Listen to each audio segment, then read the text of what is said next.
પેટલાદ વિધાનસભા વિસ્તારમાં સમાવિષ્ટ લક્ષ્મીપુરા અને શ્રીજીપુરા પ્રાથમિક શાળાઓમાં શિક્ષણ ક્ષેત્રે મહત્વપૂર્ણ વિકાસ કાર્ય પૂર્ણ થતા નવનિર્મિત વર્ગખંડોનું લોકાર્પણ કરવામાં આવ્યું હતું।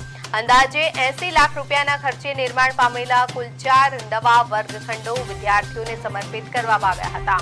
આ લોકાર્પણ કાર્યક્રમ રાજ્યકક્ષા મંત્રી કમલેશભાઈ પટેલના વરદ હસ્તે તથા આણંદ જિલ્લા પંચાયત પ્રમુખ શ્રીમતી મયુરીબેન પટેલની વિશેષ ઉપસ્થિતિમાં યોજાયો હતો।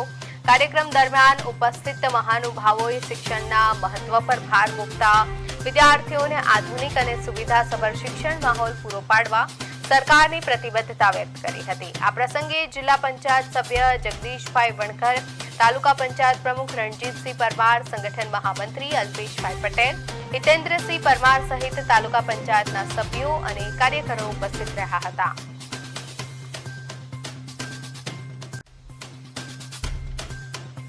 મકાનોના લોકાર્પણ પ્રસંગે ઉપસ્થિત રહેવાનું સદભાગ્ય પ્રાપ્ત થયું અને સરસ મકાનો સાથે સંસ્કાર સાથેનું શિક્ષણ પ્રાપ્ત થાય એની ચિંતા જ્યારે સરકાર અને આદરણીય પ્રધાનમંત્રી અને આદરણીય ભૂપેન્દ્રભાઈ પટેલ સાહેબ કરતા હોય ત્યારે હું સર્વ શિક્ષક મિત્રોને અને વાલીગણને પણ વિનંતી કરું છું કે આપણું બાળક શિક્ષિત બની, દીક્ષિત બની અને દિવ્ય અને ભવ્ય ભારત, વિકસિત ભારતમાં સહભાગી બને એ જ અભ્યર્થના અસ્તુ ભારત માટે વંદે માતરમ, જય જય ગરવી ગુજરાત।